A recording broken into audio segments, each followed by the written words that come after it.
Hello friends, आज की कहानी है मौत का सफ़र। यह कहानी मेरे एक दोस्त तन्मय की है। यह आगे की कहानी उसी की दुकान।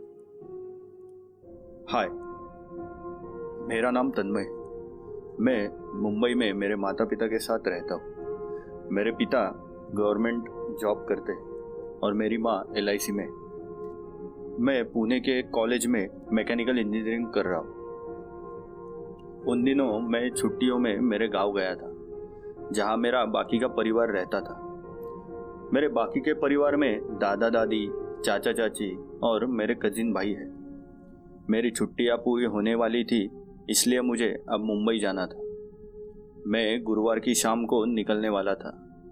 मेरी दादी ने मुझे पसंद है इसलिए पराठे बनाए थे और मेरी चाची ने सब्जी बनाई थी।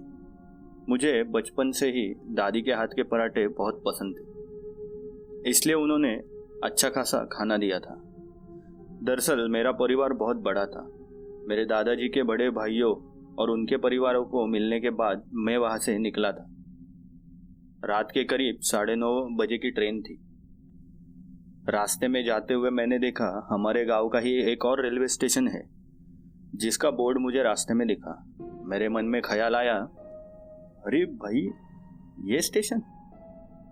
दादा और चाचा ने तो मुझे नहीं बताया स्टेशन के बारे में कभी। ऐसा मैं सोचने लगा। वो स्टेशन गांव के अंत में था और कहीं ना कहीं मेरे दिमाग में आया कि चलो इस स्टेशन पे जाते, इस बार यह नया स्टेशन देख लेते। मैं वहां पहुंच गया। वहां बिल्कुल सन्नाटा था। सिर्फ 7-8 लोग ही रहेंगे उधर, लेकिन वो भी बहुत अजीब लोग दिख रहे थे। एक शख्स ने इतनी गर्मी में स्वेटर पहना था और दूसरे शख्स छाता खोलकर खड़ा था। मैं टिकट काउंटर के ऊपर गया। मैंने 130 रुपए देकर टिकट लिया और ट्रेन वही स्टेशन पर खड़ी थी, तो मैं ट्रेन में चढ़ गया। और जैसे मैं ट्रेन में जाकर अपने सीट पर बैठा, तो एक अजीब सा दिखने वाला शख्स हाथ में कुछ स्नैक्स लेकर आ रहा था, ऐसे दिखाई दिया। उसकी दूर से ही थोड़ी थोड़ी आवाज आने लगी थी। चमचम ले लो, चमचम चमचम, एक चमचम ले लो, चमचम चमचम ले लो। जैसे मैंने बंगाली मिठाई का नाम सुना तो मेरे मुंह में पानी आ गया। मैंने उसे 50 रुपए देकर वो मिठाई खरीद ली। मुझे खाना भी खाना था, तो मैंने अपने ही सीट पर वो मिठाई ली और मेरा टिफिन खोलकर खाना खाने लगा। खाना खाने के बाद मुझे नींद आने लगी। मैं उस बर्थ पर ही लेटकर सोने की कोशिश करने लगा, लेकिन मुझे नींद नहीं आई, क्योंकि उस डब्बे में अब तक मेरे सिवा और कोई भी मुसाफिर नहीं था। मैं खड़ा होकर दूसरे डब्बे में गया और उधर कुछ लोग दिखाई दे रहे थे। करीब 10 बजे का वक्त हो चुका था। अब ट्रेन चलना शुरू हो गई। ट्रेन ने थोड़ी देर आगे चलकर स्टेशन छोड़ दिया और दौड़ने लगी। मैं दरवाजे पर खड़ा होकर सब देख रहा था। ट्रेन ने गांव को छोड़ दिया था और स्पीड भी पकड़ लिया था। जैसे ही आगे एक मोड़ आया, अचानक मैंने देखा कि उसी मोड़ पर करीबन 40-50 लोग एक साथ पटरी पर सोए हुए थे। शायद वो सुसाइड ही करने वाले थे और ट्रेन भी रुक नहीं रही थी। मैं भागकर अंदर की तरफ गया और चेन खींचने लगा, लेकिन ट्रेन रुक ही नहीं रही थी। मेरी दिल की धड़कनें बहुत तेज हो रही थी, क्योंकि कहीं ना कहीं मैं जानता था अगर ये ट्रेन नहीं रुकी तो एक साथ 40-50 लोग मर जाएंगे। और ऐसा कोई मंजर मैंने अपनी ज़िंदगी में कभी देखा नहीं था, ना ही कुछ हैंडल किया था, तो उसी वजह से मेरा दिल बहुत घबरा रहा था। लेकिन इतना सब कुछ होने के बाद भी वो ट्रेन रुकी नहीं और उन जिंदा लोगों के ऊपर से ट्रेन पास हो गई। मेरे पसीने छूट गए, दिल दहल उठा था। पूरे शरीर में एक थरथराहट उठी थी, क्योंकि यह मंजर मेरे सोचने के बाहर था। जैसे ही ट्रेन थोड़ी आगे गई, मैं पीछे देख रहा था। वो जो 40-50 लोग थे, उनकी लाश के टुकड़े कर ट्रेन आगे बढ़ गई थी। थोड़ी देर बाद आगे एक स्टेशन आया, जहां ट्रेन रुकी। वहां मैंने देखा कि कुछ लोग झगड़ा कर रहे थे। मैं जैसे तैसे थोड़ा बहुत अपने आप को नॉर्मल करने की कोशिश कर रहा था, लेकिन अचानक वहाँ से कई सारे लोग आ गए और उनके हाथ में पेट्रोल से भरी बोतलें थी। उन्होंने वो बोतलें हमारे ट्रेन पर फेंकनी चालू कर दी और आग लग गई। 2-3 डब्बे जलने भी लगे। कुछ लोगों की बोतल में तो तेजाब था और वो लोग मेरे ही डब्बे की ओर आ रहे थे। उन्होंने वहीं से एक तेजाब की बोतल फेंकी जो मेरे पास से गुजर गई। मेरा चेहरे पर थोड़ा सा तेजाब भी गिर गया और मेरा चेहरा जलने लगा। ये सब इतने जल्दी हो गया कि मुझे भागने का मौका तक नहीं मिला। मैंने अब पुलिस और एम्बुलेंस का नंबर डायल करने की कोशिश की, लेकिन उन्हें नंबर नहीं लग रहा था। ये सब होते हुए ट्रेन फिर से चलने लगी। मेरे चेहरे पर तेजाब कम पड़ा था, लेकिन मुझे जलन बहुत ज़्यादा ही हो रही थी। आखिरकार वो है तो तेजाब ही। मेरे दिमाग में ख्याल आया कि मैं ट्रेन से उतर जाऊं, पर मैं ट्रेन से उतर भी नहीं सकता था क्योंकि कोई स्टेशन अभी तक नहीं आ रहा था। मुझे रोना आ रहा था। मैं फंस गया हूँ, ये मुझे पता चल गया था।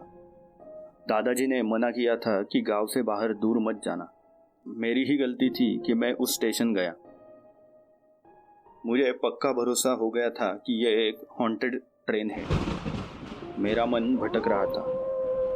मुझे ट्रेन से कूद जाने का ख्याल आ रहे थे। मैं बैठकर ये सोचे जा रहा था कि अचानक एक बहुत ही बड़ा धमाका हुआ। वो एक बॉम्ब ब्लास्ट था जिसमें मेरे शरीर के साथ पूरी ट्रेन उड़ गई। मेरी लाश तक नहीं मिल पाई। ये सब रात के वक्त हो रहा था। अब आपको लग रहा होगा कि ये कहानी खत्म हुई। उस बॉम्ब ब्लास्ट में मेरी मौत हो गई और आपसे मेरी यानी कि तन्मय की भटकती आत्मा बात कर रही है, लेकिन ऐसा नहीं है।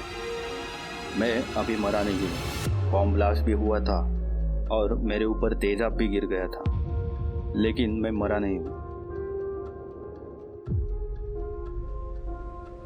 अब सुबह का वक्त हो चुका था।